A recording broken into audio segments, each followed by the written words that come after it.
விக்ரமாதித்த கதை. கதை 65. கதை தொடர்கிறது. 12வது சாந்த குணவல்லி பதுமை சொல்லிய அமிர்தகிரணகடில கதை. மறுநாட்காலையில் போஜராஜன் அதிசயச் சிம்மாசனத்தின் மீது ஏறி அமர முயன்றபோது சிம்மாசனத்தின் 12ஆம் படிக்கு காவலான சாந்தகுண வல்லி பதுமை அவனைத் தடுத்து நிறுத்தி விக்ரமாதித்தனைப் பற்றி கதையொன்று சொல்லத் தொடங்கியது. விக்ரமாதித்த பூபதியும் நீதிநெறி தவறாமல் ஆட்சி செய்து வருங்காலத்தில் 4 திசையிலும் தூதர்களை அனுப்பி ஆங்காங்கே உள்ள அதிசயங்களைக் கண்டு வந்து கூறக் கட்டளையிட்டார். அவ்வாறே சென்று வந்த தூதர்களில் ஒருவன் தான் கண்ட அதிசயத்தைக் கூறலானான். திருமால்புரி என்னும் பட்டணத்தை தருமராயன் என்னும் அரசன் ஆண்டு வந்தான். சமுத்திராதேவி என்பது அவன் மனைவியின் பெயர். அவர்களுக்கு வீமாசூரன், இலக்குமிசூரன், மகாசூரன் என்று 3 பிள்ளைகளும் அமிர்தகிரணகலை என்ற பெண்ணும் பிறந்தனர். அரசன் தன் குமாரர்கள் மூவருக்கும் தகுந்த பெண்களைத் தேடி மணம் செய்து தன் புத்திரியையும் மேன்மையான இடத்தில் திருமணம் செய்து கொடுத்தான். இவ்விதமாக பேரன் பேத்திகளையெல்லாம் கண்ணார கண்டுகளித்து மகிழ்ந்து 10½ ஆண்டு பாங்குடனிருந்து பிறகு இயற்கை எய்தினான். பட்டத்திற்கு வந்த 3 குமாரர்களும் தங்களின் நாட்டைச் சுற்றிப் பார்க்கவும் குடிமக்களின் இதயத்தை அறியவும் பஞ்சகல்யாணி குதிரைகள் மீதேறிக்கொண்டு 4 திசைகளிலும் தேச சஞ்சாரம் புறப்பட்டனர். வனாந்திரத்தில் அவர்கள் செல்லும்போது ஓரிடத்தில் 3 மண்டபங்களும் 3 குளங்களும் 3 சோலைகளும் இருப்பதைக் கண்டு வியப்புற்று அன்று இரவு அவ்விடத்தில் தங்கிப் போக விரும்பினர். அம்மூன்று மண்டபங்களும் 3 தேவ கன்னியர்களைச் சார்ந்தவை. அவர்கள் பகற்பொழுதில் இம்மண்டபத்தில் வந்து உல்லாசமாக பொழுதைப் போக்கிவிட்டுச் செல்வார்கள். அன்றைய தினம் இரவு வந்தபோது தேவ கன்னிகைகள் பூலோகத்திற்கு இறங்கி வந்தார்கள். அங்கே 3 சகோதரர்களும் வலிமை வனப்புமுள்ள வாலிபர்களாக இருக்கக் கண்ட தேவ கன்னிகைகள் மூவரும் அவர்களின் அழகில் மயங்கி மோகங்கொண்டு மூத்தவள் மூத்த சகோதரனையும் இளையவள் இளைய சகோதரனையும் நடுவிற் பிறந்தவள் நடுச் சகோதரனையும் அடைந்து களித்து மகிழ்ந்து விடிந்ததும் மூவரையும் கல்லாக்கிவிட்டு தேவலோகம் சென்று விட்டனர். மறுநாள் மாலை அந்திப் பொழுது இருட்டியதும் தேவ கன்னிகையர் மூவரும் பூலோகத்திற்கு இறங்கி வந்து 3 ராஜகுமாரர்களின் கற்சிலைக்கும் உயிர் கொடுத்து காதல்களை எழுப்பிக் கனிவான மொழி பேசி தாமரைத் தடாகத்தில் நீராடி அறுசுவையருந்தி தாம்போலத்தரித்து சுகந்த பரிமளமாலை அணிந்து உல்லாசமாயிருந்தார்கள். பொழுது விடிந்ததும் அவர்களை மறுபடி கல்லாக்கிவிட்டு தேவலோகம் சென்று விட்டார்கள். இவ்வாறு தேவகன்னிகள் தினமும் இரவில் வருவதும் இராஜகுமாரர்களோடு களித்திருப்பதும் பொழுது விடியும் தருணத்தில் கல்லாக்கிவிட்டு விரைந்து செல்லுவதுமாக வழக்கப்படுத்திக் கொண்டார்கள். ஒரு நாளிரவு இளையவனான மகாசூரன் மண்டபத்தை விட்டு குளத்திற்கு வந்துவிட்டு போகும்போது ராஜகுமாரா என்று யாரோ கூப்பிடும் வினோதமான குரலைக் கேட்டு திரும்பினான். அங்கு ஒருவரையும் காணாது வியப்புடன் நிற்கையில் வாலிபர்களே, நீங்கள் யார் பெற்ற பிள்ளைகளோ? இந்த தேவகன்னியர் உங்களை மயக்கி இரவில் உல்லாசம் தந்து அதிகாலையில் உங்களைக் கல்லாக்கிவிட்டு செல்லுகின்றனரே, உங்களின் அவல நிலை கண்டு மனம் பொறாத அழைத்தேன் என்று மண்டபத் தூணிலேயிருந்த பதுமை ஒன்று சொல்லியது. அதைக் கேட்டு வருந்திய மகாசூரன், பதுமையே, நாங்கள் தப்பிச் செல்ல ஏதாவது வழி இருக்கிறது என்று கெஞ்சினான். அதனால் மனம் மகிழ்ந்த பதுமை, நான் உனக்கு 7 குளிகைகளைத் தருகிறேன். அவற்றைக் கையில் வைத்துக்கொள். தேவகன்னிகைகள் களைப்பால் அயர்ந்து நித்திரையில் ஆழ்ந்திருக்கும் சமயம் நீங்கள் மூவரும் ஓசைப்படாமல் எழுந்து குதிரை மீதேறி குறுக்கு வழியாக உங்களின் நகரத்தை நோக்கி நழுவிவிடுங்கள். அவர்கள் உங்களைப் பின் தொடர்ந்து வந்தால் இந்த குளிகைகளில் ஒன்றைக் கீழே போடு. உங்களுக்கும் அவர்களுக்குமிடையே பெருந்தடங்கல் ஏற்படும். அப்படியில்லாமல் நின்று அவர்களுடன் பேசினால் என்றென்றும் உங்களைக் கல்லாகிப் போகும்படி சபித்து விடுவார்கள் என்று எச்சரித்து மகாசூரனிடம் 7 குளிகைகளையும் கொடுத்தது. மகாசூரன் அதைப் பெற்றுக்கொண்டு, பதுமையே, எங்களைக் காப்பாற்றிய தேவதையே, உன் உதவியே என்றும் மறவோம் என்று வணங்கி விடை பெற்றுக்கொண்டு மண்டபத்திற்குச் சென்று தேவகன்னிகையருடனும் சகோதரர்களுடனும் சேர்ந்து கொண்டான். அந்த இரவில் தேவகன்னியர்கள் மூவரும் உல்லாசமாக இருந்துவிட்டு அயர்ந்து உறங்கும்போது மகாசூரன் மெல்ல எழுந்து தன் இரு சகோதரர்களையும் எழுப்ப மூவரும் குதிரை மீதேறி பறக்கலானார்கள். தேவகன்னியர் மூவரும் சட்டென விழித்துப் பார்த்து தங்களருகில் காதர்களைக் காணாததால் மானசீகமாக அவர்கள் சென்ற வழியைக் கண்டு வேகமாகப் பின்தொடர்ந்தார்கள். தேவகன்னியர்கள் தங்களை நெருங்கியதும் மகாசூரன் சட்டென ஒரு குளிகையை எடுத்து அவர்களின் முன் விட்டிருந்தான். உடனே அவர்களிடையே காடும், செடியும், கல்லும், மலையும், ஆறும், சேரும் அத்தனையும் இடையூறாக உண்டாகி தேவகன்னிகையரை பின் தங்கச் செய்துவிட்டன. அவற்றையெல்லாம் கடந்து வருவதற்குள் 3 சகோதரர்களும் நெடுந்தூரம் சென்று விட்டார்கள். தேவகன்னிகையர் மீண்டும் அருகில் வந்தனர். மகாசூரன் மறுபடியும் ஒரு குளிகையை எடுத்து வீசினான். அந்த குளிகையானது கருங்கடல், செங்கடல், வெண்கடல், பெருங்கடல் என்று 4 கடலாயிற்று. அவற்றையெல்லாம் கடந்து தேவகன்னிகையர் நெருங்கலானார்கள். அப்போது மகாசூரன் மீண்டுமொரு குளிகையை துக்கிவிட்டிருந்தான். அது கரடி, புலி, சிங்கங்களாய் வடிவெடுத்து மிரட்டின. அவற்றையும் கடந்த தேவகன்னிகையர் வருவதற்குள் 3 அரசர்களும் கொஞ்சந்தூரம் சென்றனர். மீண்டும் தேவகன்னியர் பின் தொடரவே மகாசூரன் மற்றுமொரு குளிகையை வீசினான். உடனே தேவகன்னியரின் கண்கள் இருளுற்று கால்கள் சக்தியற்றுப் போயின. பொழுதும் விடிந்துவிட்டது. தேவமாதர்கள் மூவரும் சரஸ்வதியை தியானித்து கண் பார்வை பெற்றார்கள். ஆனால் அவர்களுக்கு இந்திரலோகத்திற்கு திரும்ப வேண்டிய நிலை ஏற்பட்டுவிட்டது. மகாசூரன் கையில் மட்டும் குளிகை இருந்ததால் அவன் காதலியாகிய ரூபகன்னிகைதான் மண்டபத்தின் மாடக்குழியிலிருந்து குளிகைக் கற்களை எடுத்து அவரிடம் கொடுத்திருக்க வேண்டுமென்றெண்ணிய மூத்தவரிருவரும் இளையவளாகிய ரூப கன்னிகையை அடித்துக் கொன்று போட்டுவிட்டு காலந்தப்பாமல் தேவசபை சென்று தாளம் தப்பாமலும் நடனமாடினார்கள். இதைக் கண்ட மகாசூரன் தன் ஆசைக்குரிய ரூப கன்னிகை இறந்ததை எண்ணி அதிக வருத்தமுற்றான். தானும் அவளுடனேயே இறந்துவிட எண்ணங்கொண்டு திரும்பி வழி நடந்தான். தம்பி திரும்புவதைக் கண்ட தமையன்மார்களிருவரும், தம்பி, நீ செய்வது தகாத காரியம், எங்களுடனேயே வா என்று எவ்வளவோ சொல்லியும் கேட்காது ரூபகன்னிகையிடம் வந்து ஆராய் கண்ணீர் பெருக அவளைத் தூக்கிக் கொண்டு போய் தானும் விழுந்திருப்பதாக எண்ணிக்கொண்டு நெருப்பை மூட்டினான். அப்போது கைலாசவாசன் ரிஷப ரூடவாகனராகவும் பார்வதி சமேதராகவுமா எழுந்தருளி, பக்தா, ஏனப்பா விசனப்படுகிறாய் என்று வினவ மகாசூரனும் தன்னை மறந்து போய் ஆணவம் ஒழிய அழுது அடிவணங்கி, சுவாமி, என் ரூபகன்னிகை இறந்து போனாள். இனிமேல் எனக்கு என்ன வாழ்வு வேண்டியிருக்கிறது? ரூபா கன்னிகையில்லாத உலகமே எனக்கு வேண்டாம் என்றான். பக்தா, இதற்காகவா இத்தனை துன்பம்? இதோ பார் உன் ரூபகன்னிகை என்று சிவபெருமான் சொல்லவே ரூபகன்னிகையும் தூக்கத்திலிருந்து எழுந்தவளைப் போல எழுந்து கர்த்தரையும் கமலக் கன்னியையும் கண்டு களித்து வணங்கி நிற்க அவர்களும் வாழ்த்து கூறிவிட்டு வானவீதியில் சென்றனர். அதன் பின்னர் ரூப கன்னி மகாசூரனை நோக்கி, காதலரே, ஏதோ சில நாட்கள் இருவரும் இணங்கியிருந்து இன்பங்கண்டோமென்று போய்விடாமல் நான் பெணமானதும் உடன் கட்டை ஏறவும் துணிந்த உமக்கு நான் இன்றையிலிருந்து அடிமை. நீரே என் கணவர். ஆனால் ஒன்று நான் தேவை கன்னிகை என்பதை மறந்துவிட வேண்டாம். பகற்பொழுதில் தேவலோகத்திலிருப்பேன்.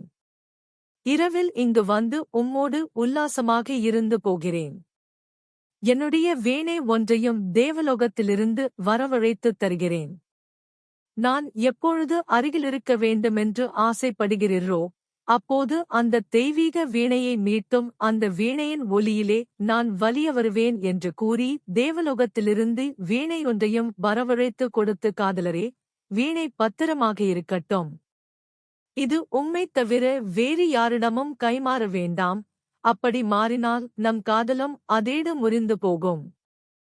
நானும் உம்மை மறந்து விடுவேன் என்று கூறி எச்சரித்துவிட்டு தேவேந்திர சபைக்கு நடனம் புரியச் சென்றாள்.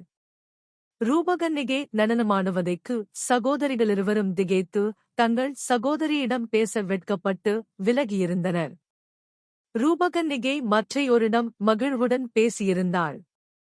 ரூப கன்னிகையைப் பிரிந்து சென்ற மகாசூரனோ தன் நாட்டை நோக்கி வனாந்தரத்தில் சிறிது தூரம் நடந்தான். அவனுக்கு ரூபகன்னிகையின் ஆசை மேலிட்டது. தடாகமும் நீண்ட மரச்சோலைகளும் பளிங்கு மண்டபங்களும் அமைந்த ஓரிடத்தில் அமர்ந்து வீணையை மீட்டினான்.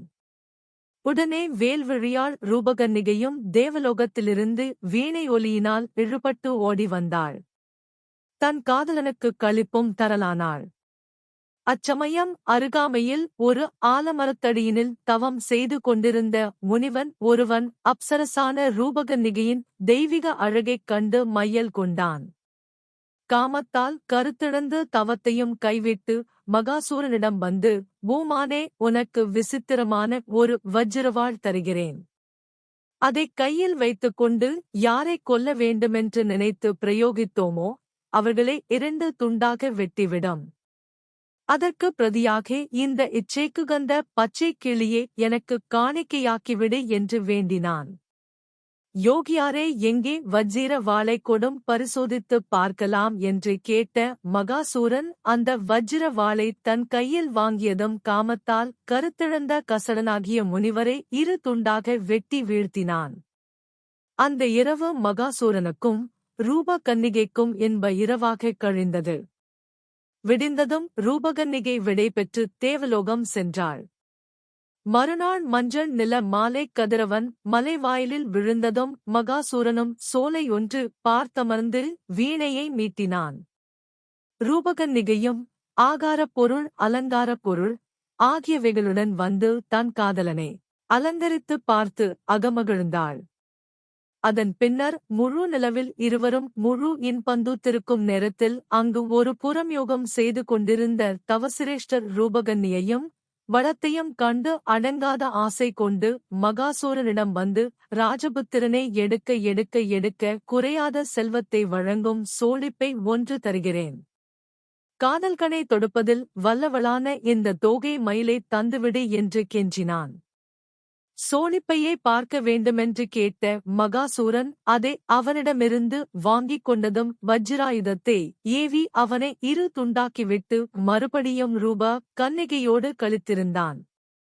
இவ்விதமே மறுநாள் வனோந்தரத்தில் செல்லும்போதே வீணை மீட்டி ரூபகன்னிகையை வரவழைத்து மகாசூரன் மகிழ்ந்திருக்கும் பொது ரூப கன்னிகையைக் கண்டு மயங்கிய ஒரு ரிஷியிடம் நினைத்த இடத்திற்கு தூக்கிக் கொண்டு பறக்கக்கூடிய அதியச மிதியடி ஒன்றையும் அதற்கடுத்த நான் வந்த சித்து புருஷனிடம் அங்கமங்கமாய் சிதறி செத்தவர்களின் உடம்பை ஒன்று கூட்டி எழுப்பும் சக்தி வாய்ந்த பிரம்பு ஒன்றையும் பெற்றுக்கொண்டு மகாசூரன் தன் நகருக்குத் திரும்பினான்.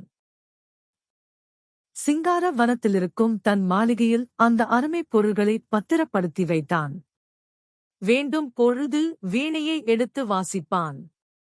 வேல் விழியாள் வருவாள், பால் மொழி பேசுவாள், பரவசமாவான், பிறகு பாவை பறந்து சென்று விடுவாள்.